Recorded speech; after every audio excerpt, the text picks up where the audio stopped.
அக்ஷரா, இன்னைக்கு நம்ம சரஸ்வதி ஸ்தோத்திரத்துல 15வது ஸ்லோகம் பார்க்க போறோம். சரியா? படிக்கிறதுக்கு முன்னாடி சொல்ற ஸ்லோகம் சொல்றியா?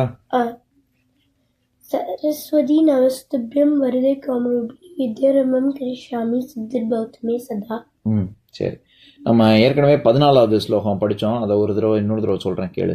அர்த்த சந்திர ஜடாதாரி சந்திரபிம்பே நமோ நமக, சந்திராதித்ய ஜடாதாரி சந்திரபிம்பே நமோ நமக. சந்திர பிம்பம், அதாவது சந்திரன், நான் சொன்னேன்ல, பிறை சந்திரனை வந்து சிவன் மட்டும்தான் வச்சிருப்பாரு, தலையில சூடியிருப்பாரு அப்படின்னு அவசியம் இல்லை.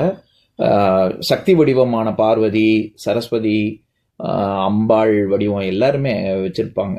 சரியா? ஏன் அதை பிறை சந்திரனை ஏன் வச்சிருக்காங்க அப்படின்னா, காலத்தை வென்றவர்கள் அப்படிங்கிறத குறிக்கும் அது, அந்த சந்திரன். சரியா? அதனாலதான் அப்படி வச்சிருக்காங்க. சரி, அதுல அர்த்த சந்திர, பாதி சந்திரன், பிறை சந்திரன், அதனாலதான் அர்த்தராத்திரி. நான் கூட அர்த்தராத்திரி உதாரணம்லாம் நான் சொன்னேனே, ஞாபகம் இருக்கா? நடுராத்திரி அப்படின்னு அர்த்தம். சரி, இப்ப நம்ம 15வது ஸ்லோகம் பார்க்கலாம். அணுரூபே மகாரூபே விஸ்வரூபே நமோ நமக, அனிமாதி அஷ்டசித்தியாயை ஆனந்தாயை நமோ நமக. இதுக்கு என்ன அர்த்தம்னா, அணுரூபே, நீ என்னென்ன வடிவத்துல, ரூபம்னா வடிவம்னு அர்த்தம். சரியா? என்னென்ன வடிவத்துல எல்லாம் நீ இருக்க அப்படின்னு கேட்டா, அணுரூபே, ஒவ்வொரு அணுவிலையும், அணுன்னா ஆட்டம்னு அர்த்தம். சரியா? நம்ம விஷ்ணுவுக்கே ஏன் விஷ்ணுன்னு பேருனா, எங்கும் வியாபித்து இருக்கும், அணு அணுவா எல்லா இடத்துலயும் இருக்கக்கூடியவர் விஷ்ணு. சரியா? அந்த மாதிரி நீ சரஸ்வதியையும் இந்த ஸ்லோகத்துல யாரு இயற்றிருக்கா, ஞாபகம் இருக்கா? அகஸ்தியர். அவர் தான் இந்த சரஸ்வதி ஸ்தோத்திரத்தை இயற்றியது. அணுரூபே, அவர் என்ன சொல்றாரு, எல்லா அணுக்கள்லயும் இருக்கக்கூடிய ஆள் நீ தான். அப்புறம் மகாரூபே, சரி, அணுல தான் இருக்க, ரொம்ப சின்னதா இருக்கலே, ஸ்மாலஸ்ட் பார்ட்டிகல் அணு, ஆட்டம் தான். சரியா? அவ்வளவு சின்னதுலயும் இருக்க, அப்ப பெருசா இருக்கிறது மகாரூபே. மகாரூபேனா எல்லா இடத்துலயுமே இருந்தா எப்படி இருக்கும்? ஒரு பெரிய விஸ்வரூபம் எடுக்கிறோங்க சொல்றோம்ல, விஷ்ணுலாம், அந்த மாதிரி ஒரு பெரிய உருவம், நம்ம பாக்குற அப்படியே வானம் வரைக்கும் இருக்கு, பூமி வரைக்கும், கீழே வேறு ஒன்று ரொம்ப தூரம் பாதாள வரைக்கும் போகுது, அப்பேற்பட்ட ரூபம், அதுவும் நீ தான் அப்படின்னு சொல்றாரு. அணுரூபே மகாரூபே விஸ்வரூபே. மகாரூபத்துக்கும் விஸ்வரூபத்துக்கும் என்ன வித்தியாசம் அப்படின்னா, விஸ்வம் அப்படின்னா எல்லான்னு அர்த்தம், மகா அப்படின்னா பெருசுன்னு அர்த்தம்.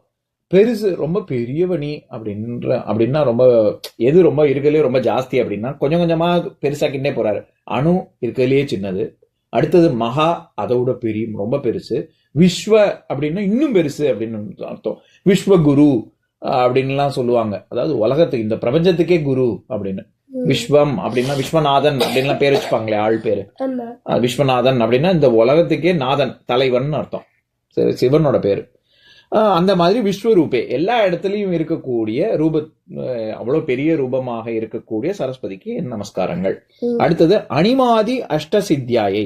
நான் ஏற்கனவே சொல்லியிருக்கேன்ல, அஷ்டசித்திகள், அஷ்டமா சித்தி அப்படின்னு சொல்லுவாங்க. அதை படிக்கிறேன், கேளு. அனிமா மகிமா லஹிமா கரிமா பிராப்தி பிராகாமியம் இசித்துவம் வசித்துவம் அப்படின்னு 8. அனிமா அப்படின்னா ஒரு அணு அளவுக்கு உடம்ப சுருக்கிக்க முடியும், அப்படிதான் சுருக்கிண்டு நம்ம ஆஞ்சநேயர் வந்து நைஸா லங்கினிக்கு தெரியாம லங்கைக்குள்ள போய் சீதையை தேடுறதுக்கு போனாரு, சின்னதா உருவத்தை சுருக்கிண்டு. சரியா? மகிமான்னா ரொம்ப பெருசா ஆக முடியும். அதே ஆஞ்சநேயர் தானே ரொம்ப பெருசாகி கடலை கடக்கும் பொழுது தன்னுடைய உருவத்தை பெருக்கின்றார்ல, அது மகிமா. ஆஞ்சநேயருக்கு வந்து இந்த அஷ்டமா சித்திகள்ல அவர் ரொம்ப கெட்டிக்காரர். சரியா? லஹிமா அப்படின்னா ரொம்ப லேசா இருக்குன்னு சொல்றோம்ல, லெகுவா இருக்கு, லேசா இருக்குன்னா ரொம்ப வெயிட்ட கம்மி பண்ணிக்கிறது, உடம்போட வெயிட்ட கம்மி பண்ணிக்கிறது, அது லஹிமா. கரிமா அப்படின்னா அதுக்கு ஆப்போசிட், நல்ல கனமான ஆளை ஆக்கிக்கிறது.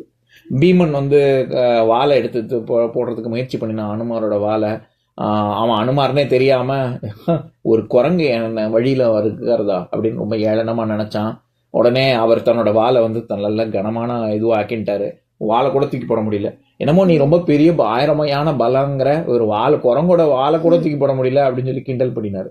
அது வந்து இந்த கரிமா அப்படிங்கிற இது, இந்த சித்தியை பயன்படுத்தி தான் அப்படி பண்ணினார். அடுத்தது பிராப்தி. பிராப்தின்னா எங்க வேணாலும், எந்த இடத்த வேணாலும், உலகத்துல எந்த இடத்த வேணாலும் ஆக்சஸ் பண்ண முடியும், ஒரு போக முடியும், இந்த டெலிபோர்ட்டிங்லாம் சொல்றாங்கல்ல, அந்த மாதிரி.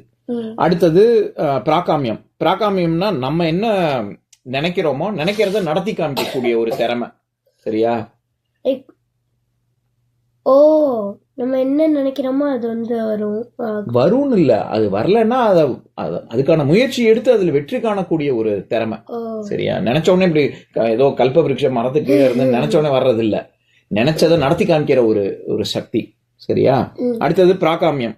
பிராகாமியம் தான் இப்ப சொன்னேன். அடுத்தது இசித்துவம். இசித்துவம்னா பஞ்சபூதங்களால ஆனதுதானே இந்த உலகம். அப்போ இந்த நீர், நிலம், காற்று, ஆகாயம், நெருப்பு இதெல்லாம் இருக்குல்ல, இது எல்லாமே சேர்ந்ததுதான் இந்த உலகம். இந்த 5 எலிமெண்ட்டையும் கண்ட்ரோல் பண்ணா இந்த உலகத்தையே கண்ட்ரோல் பண்ற மாதிரி தானே. அதுதான் அந்த ஏர் பெண்டர், வாட்டர் பெண்டர் எல்லாம் கதை வருது, அது இதை வச்சுதான்.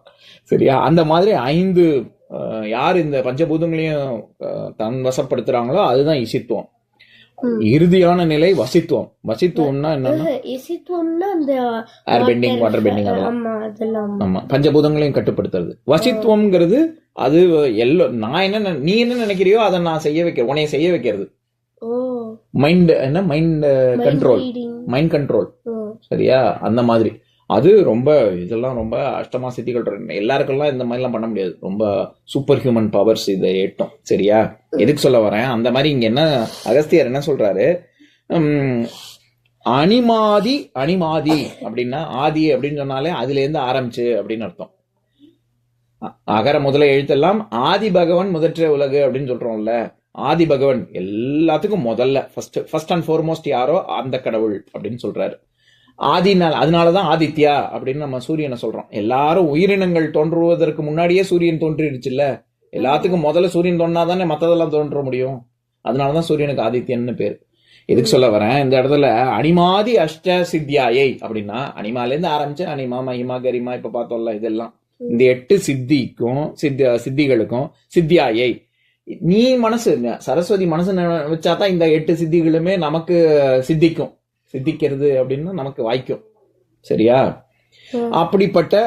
அப்படி சித்தியாகவும் ஆனந்தாயை ஆனந்தத்தின் ஸ்வரூபமாகவும் இருக்கக்கூடிய சரஸ்வதிக்கு நமோ நமக என் நமஸ்காரங்கள். சரியா? இப்ப நான் ஸ்லோகம் சொல்றேன், என் கூட சேர்ந்து சொல்றியா? அனுரூபே மகாரூபே விஸ்வரூபே நமோ நமக. அனிமாதி அஷ்டசித்தியாயை ஆனந்தாயை நமோ நமக. ஆனந்தாயை நமோ நமக. இன்னொரு நாள் இன்னொரு ஸ்லோகம் பார்க்கலாம்.